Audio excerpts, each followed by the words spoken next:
പത്തനംതിട്ടയിൽ നടന്ന നവകേരള സദസ്സിൽ പതിനായിരങ്ങളാണ് പങ്കെടുത്തത്. ഓരോ വേദിയിലും മഴയെ പോലും അവഗണിച്ച് സ്ത്രീകളും കുട്ടികളും അടക്കം വളരെ നേരത്തെ തന്നെ മുഖ്യമന്ത്രിയും മന്ത്രിമാരെയും കാണാനായി എത്തിച്ചേർന്നിരുന്നു. ഇപ്പോൾ അവിടെ നിന്നും ശരത്ചന്ദ്രനും ഷീജയും മനുവും ചേരുകയാണ്. ശരത്ചന്ദ്രൻ, ഇപ്പോൾ പത്തനംതിട്ടയിലെ സമാപിച്ച് കൊല്ലത്തേക്ക് കടക്കുകയാണ്. അടുത്ത ദിവസങ്ങളിൽ കൊല്ലം ജില്ലയിലാണ് നവകേരള സദസ്സ്. ഇന്ന് പത്തനംതിട്ടയിൽ മഴയാണെങ്കിൽ പോലും കനത്ത ആവേശത്തിൽ ജനങ്ങൾ എത്തിച്ചേർന്നുവെന്ന് തന്നെയാണ് നമുക്ക് കാണാൻ കഴിഞ്ഞത്. എങ്ങനെ ഇന്നത്തെ പത്തനംതിട്ടയിലെ നവകേരള സദസ്സ്? ബിനു ഇപ്പോൾ സൂചിപ്പിച്ചതുപോലെ പത്തനംതിട്ടയിലെ നവകേരള സദസ്സ് അവസാനിച്ചു, കൊല്ലം ജില്ലയിലേക്ക് പ്രവേശിച്ചു, നാളെ ആരംഭിക്കും. ഇന്നത്തെ ഈ രാത്രി നമ്മൾ സംസാരിക്കുമ്പോൾ പൊതുവിലയിരുത്തലിനേക്കാൾ ഏറ്റവും പ്രാധാന്യം, അല്ലെങ്കിൽ പത്തനംതിട്ടയിലെ നവകേരള സദസ്സിൻ്റെ ഏറ്റവും വലിയ പ്രാധാന്യം ഗവർണറുടെ നിലവിട്ട പെരുമാറ്റങ്ങൾക്ക്, പ്രസ്താവനകൾക്ക്, പ്രകോപനങ്ങൾക്ക് എണ്ണിപ്പറഞ്ഞ് മുഖ്യമന്ത്രി മറുപടി നൽകി എന്നുള്ളതാണ്. ഞങ്ങൾ 4 പേരും ഇപ്പോൾ ഏറ്റവും അവസാനം നവകേരള സദസ്സ് അവസാനിച്ച അടൂരിൽ അദ്ദേഹത്തിൻ്റെ ആ പ്രസംഗം കേട്ടവരാണ്. അടൂർ പ്രസംഗം പൂർണ്ണമായും വളരെ ശക്തമായി ആരിഫ് മുഹമ്മദ് ഖാന് മറുപടി പറയുന്നു. ഏതാണ്ട് ഒരു അരമണിക്കൂർ നേരം മുഖ്യമന്ത്രി എണ്ണിപ്പറഞ്ഞു.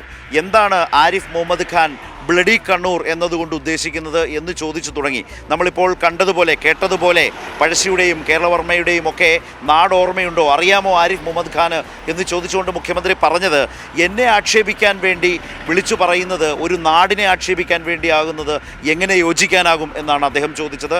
കണ്ണൂരിനെയും കേരളത്തെയും കുറിച്ച് എന്തറിയാം ആരിഫ് മുഹമ്മദ് ഖാൻ എന്ന് ചോദിച്ചുകൊണ്ട് മുഹമ്മദ് കണ്ണൂർ എന്ന ആരിഫ് മുഹമ്മദ് ഖാൻ്റെ ആ പരാമർശം ഒരു നാടിനെ എത്രമാത്രം അപമാനിക്കുന്നു എന്നതിൻ്റെ ഒരു ശക്തമായ രോഷം മുഖ്യമന്ത്രിയുടെ വാക്കുകളിൽ വളരെ പ്രധാനമായിട്ടുണ്ടായിരുന്നു.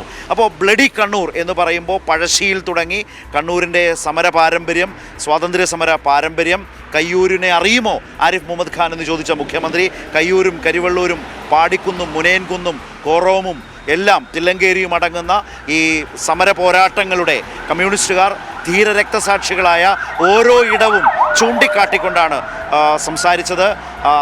പാവങ്ങളുടെ പടത്തലവനായിട്ടുള്ള AKG, അതുപോലെ KPRൻ്റെ സമരജീവിതം, അതുപോലെ തന്നെ EK നായനാർ, K കരുണാകരൻ അടക്കം ഉള്ള ആളുകൾ, ഈ നാടിൻ്റെ നേതാക്കളായി മാറിയ ആളുകളെല്ലാം ബ്ലഡി കണ്ണൂരിൻ്റെ സന്തതികളാണ് എന്ന് അറിയാമോ എന്ന് ചോദിച്ചുകൊണ്ട് തന്നെ, ഇതൊക്കെ എങ്ങനെ അറിയാൻ എന്ന നിലയിൽ തന്നെ അവസരവാദ രാഷ്ട്രീയത്തെ പുൽകിപ്പുണരുന്ന ഗവർണർക്ക്, അല്ലെങ്കിൽ ആരിഫ് മുഹമ്മദ് ഖാന് ഇതൊക്കെ എങ്ങനെ അറിയാൻ എന്നാണ് അദ്ദേഹം ചോദിച്ച് വിശദീകരിച്ച് സംസാരിച്ചു വന്നത്. ഇപ്പോൾ ഞാൻ മുമ്പ് പറഞ്ഞ പോലെ ഞങ്ങൾ 3-4 പേരും വളരെ സജീവമായ, വളരെ ശക്തമായ മുഖ്യമന്ത്രിയുടെ മറുപടി കേട്ടവരാണ്. ഷീജ, ഇപ്പോൾ കണ്ണൂർ, ബ്ലഡി കണ്ണൂർ എന്ന ആ ഒരൊറ്റ വാചകം, അതിലുള്ള മുഖ്യമന്ത്രിയുടെ അതിശക്തമായ പ്രതിഷേധം, രോഷം അദ്ദേഹം വളരെ ശക്തമായി തന്നെയാണ് അവതരിപ്പിച്ചത്. പക്ഷേ അപ്പോഴും അദ്ദേഹം പറഞ്ഞു, ഇരിക്കുന്ന പദവി എന്നത് വളരെ പ്രധാനമാണ്. ഗവർണർ അത് മനസ്സിലാക്കുന്നില്ല. പക്ഷേ ഞാൻ ഇരിക്കുന്ന പദവിയോട് ബഹുമാനമുള്ളതുകൊണ്ട് ഇത്രയേ പറയുന്നുള്ളൂ എന്ന് പറഞ്ഞുകൊണ്ട്, പക്ഷേ പറയേണ്ടത് പറഞ്ഞു കൊടുത്തു എന്നുള്ളത് കൂടിയുണ്ട്. ഷീജ നേരിട്ട് റിപ്പോർട്ട് ചെയ്ത ആളുകൂടിയാണ് അദ്ദേഹത്തിൻ്റെ പ്രസംഗം. തീർച്ചയായിട്ടും ശരത്ത്, പ്രത്യേകിച്ചും ഇന്ന് രാവിലെ തന്നെ നമ്മൾ വാർത്താ സമ്മേളനത്തിൽ മുതൽ കണ്ടതാണ്. കൃത്യമായ രീതിയിൽ മുഖ്യമന്ത്രി കാര്യങ്ങൾ ഗവർണറുടെ വിഷയത്തിൽ വ്യക്തമാക്കിയിട്ടുണ്ട്. അതിപ്പോൾ ഗവർണർ SFI നടത്തുന്ന ഗവർണർക്കെതിരായിട്ടുള്ള സമരം, അതിലുള്ള എന്തുകൊണ്ടാണ് ഗവർണർ ഈ രീതിയിൽ ഒരു നിലവിട്ടുള്ള പെരുമാറ്റം നടത്തുന്നത് എന്നുള്ള കാര്യമൊക്കെ രാവിലെ മുഖ്യമന്ത്രി വിശദീകരിച്ചിരുന്നു. അതിന് പിന്നാലെയാണ് ഇപ്പോൾ ഈ ഒരു ബ്ലഡി കണ്ണൂർ പരാമർശത്തിലുള്ള മുഖ്യമന്ത്രിയുടെ ഒരു പ്രതികരണം. ഇന്നിപ്പോൾ അതും പത്തനംതിട്ടയിലെ അവസാന മണ്ഡലമായിട്ടുള്ള അടൂർ നടത്തിയ പ്രസംഗത്തിലാണ് അദ്ദേഹം ഈ രീതിയിൽ ആഞ്ഞടിക്കുന്ന ഒരു പ്രതികരണം മുഖ്യമന്ത്രിയുടെ ഭാഗത്ത് നിന്നും ഉണ്ടായത്. അതിൽ പ്രത്യേകിച്ചും ഈ ബ്ലഡി കണ്ണൂരിൽ നിന്നുള്ള ശരത്ത് സൂചിപ്പിച്ചതുപോലെ തന്നെ ഇത് തന്നെ വ്യക്തിപരമായി അധിക്ഷേപിക്കുന്നതിന് വേണ്ടിയിട്ട് തന്നെയാണ് ഗവർണർ ഈ രീതിയിലുള്ള പരാമർശങ്ങൾ നടത്തുന്നത്. പക്ഷേ അതിലൂടെ കണ്ണൂരിനെയും അതിലൂടെ കേരളത്തെയുമാണ് അധിക്ഷേപിക്കുന്നത്. അതും ഈ കേരളത്തിൻ്റെ ഗവർണർ എന്ന നിലയിൽ ഇരിക്കുന്ന ഒരു വ്യക്തിയാണ് ഈ രീതിയിലുള്ള പരാമർശങ്ങൾ നടത്തുന്നത് എന്നുള്ളത് തന്നെയാണ് മുഖ്യമന്ത്രി എടുത്തു പറഞ്ഞതും. അതുകൊണ്ട് ഈ രീതിയിൽ നിലവിട്ട് കയറൂരി വിടുന്ന വ്യക്തികൾ അത് ചിന്തിക്കേണ്ടതാണ്. ഈ രീതിയിൽ ഗവർണറെ കയറൂരി വിടാൻ പാടില്ല. കാരണം അദ്ദേഹം ആ രീതിയിൽ അധിക്ഷേപിക്കുമ്പോൾ കണ്ണൂരിൻ്റെ ഒരു പാരമ്പര്യമുണ്ട്. കണ്ണൂരിൻ്റെ പാരമ്പര്യം ശരത്ത് സൂചിപ്പിച്ചതുപോലെ കണ്ണൂരിൻ്റെ നിരവധി സമരങ്ങളുണ്ട്, സ്വാതന്ത്ര്യ സമരമുണ്ട്. അതോടൊപ്പം തന്നെ കണ്ണൂരിൻ്റെതായിട്ടുള്ളൊരു പ്രത്യേക സംസ്കാരവുമുണ്ട്.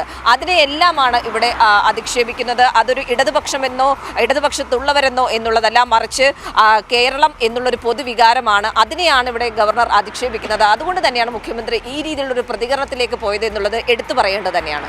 ഇപ്പോൾ ഷീജ പറഞ്ഞതുപോലെ ഷീജ തന്നെ അദ്ദേഹത്തിൻ്റെ പ്രസംഗം കേട്ടുകൊണ്ട് കൈരളി ന്യൂസിന് വേണ്ടി റിപ്പോർട്ട് ചെയ്ത ചില വാചകങ്ങൾ ഞാനൊന്ന് സൂചിപ്പിക്കാം.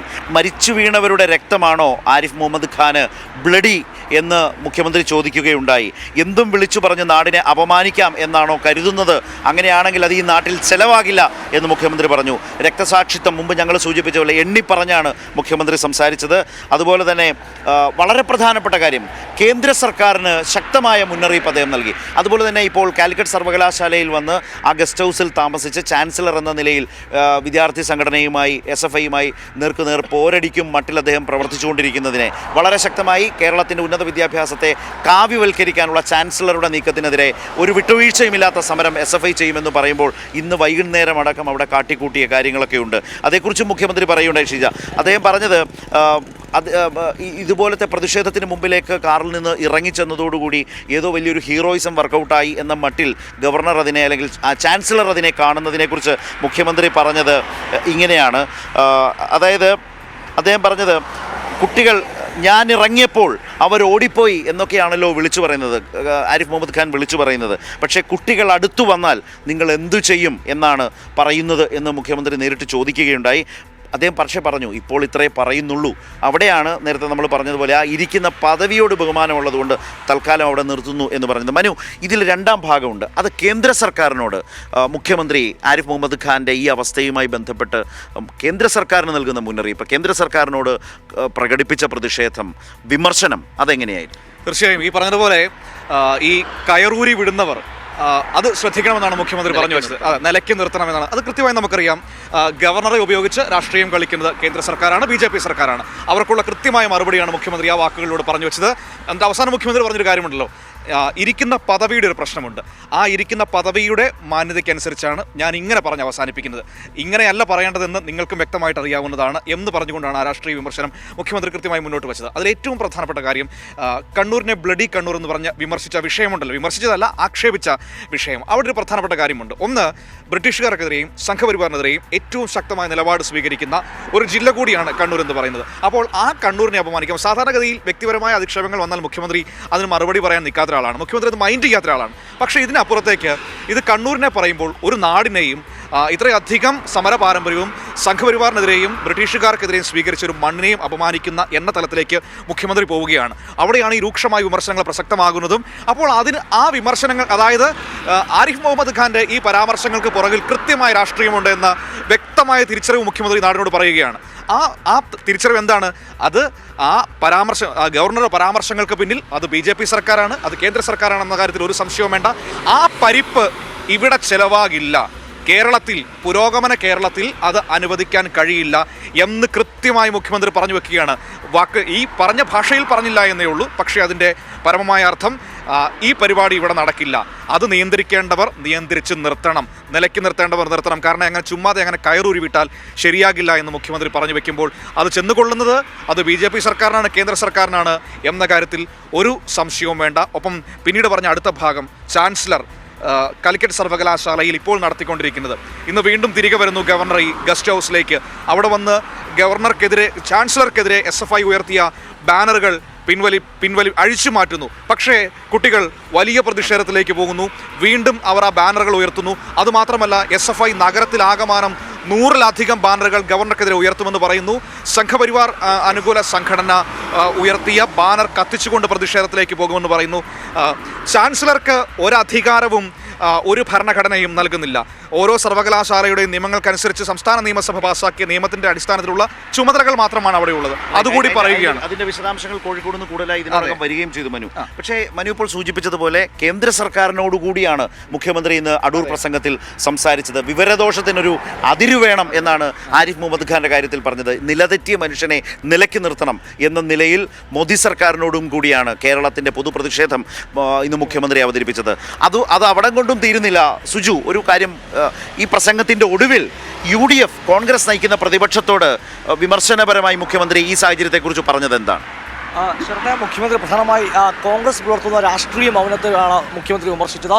ഇത് BJP നിയോഗിച്ച ഗവർണറായതുകൊണ്ട് തന്നെയാണ് കോൺഗ്രസ് ഈ മൗനം പുലർത്തുന്നതെന്നും മുഖ്യമന്ത്രി കൃത്യമായി പറഞ്ഞു വെക്കുകയും ചെയ്തിരിക്കുന്നു. ഏറ്റവും പ്രധാനപ്പെട്ട പത്തനംതിട്ട ഉൾപ്പെടെ നമുക്കറിയാം മുഖ്യമന്ത്രിയെ കരിങ്കൊടി കാട്ടാൻ വേണ്ടി യൂത്ത് കോൺഗ്രസ് നടക്കുകയാണ്. എന്നാൽ ഗവർണർ നടത്തുന്ന സർവകലാശാല നടത്തുന്ന സെനറ്റിലെ അനധികൃത നിയമനം മാത്രമല്ല, ഇന്ന് നടത്തിയ കണ്ണൂർ വിരുദ്ധ പരാമർശത്തിലും ഇതുവരെയും കോൺഗ്രസ് കാര്യമായ രീതിയിൽ പ്രതിരോധിക്കുന്നില്ല അല്ലെങ്കിൽ പ്രതിഷേധിക്കുന്നില്ല. മാത്രമല്ല, ഗവർണർ നടത്തുന്ന ഈ സർവകലാശാല നിയമനത്തെയെല്ലാം കോൺഗ്രസ് പിന്തുണയ്ക്കുകയാണ്. അത്തരമൊരു സാഹചര്യത്തിൽ കോൺഗ്രസിന്റെ രാഷ്ട്രീയ പൊള്ളത്തിനോടെ പൊളിച്ചു കാട്ടുന്ന പ്രസംഗമായിരുന്നു അടൂരിലേത്. അതിൽ ഏറ്റവും പ്രധാനപ്പെട്ട കാര്യം മുഖ്യമന്ത്രി സ്ഥിരമായി പറയുന്നൊരു കാര്യമുണ്ട്.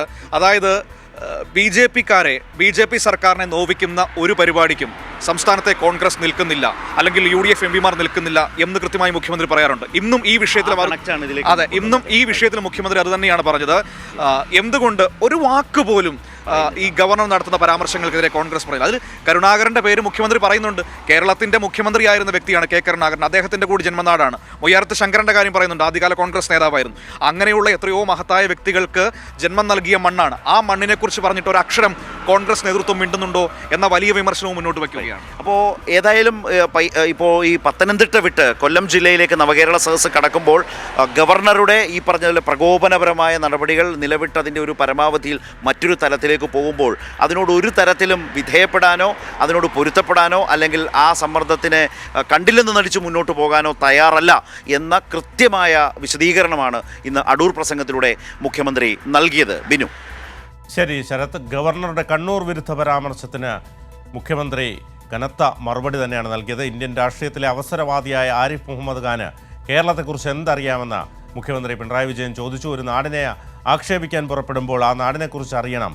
കണ്ണൂരിനെക്കുറിച്ച് ഗവർണർ മനസ്സിലാക്കിയിട്ടുണ്ടോ എന്നും മുഖ്യമന്ത്രി ചോദിച്ചു. നവകേരള സദസ്സ് പത്തനംതിട്ട ജില്ല പൂർത്തിയാക്കി. നാളെ മുതൽ കൊല്ലം ജില്ലയിൽ. കൂടുതൽ വിശദാംശങ്ങളാണ് ശരത്തും മനുവും ഷീജയും സുജുറ്റി ബാബുവും നൽകിയത്.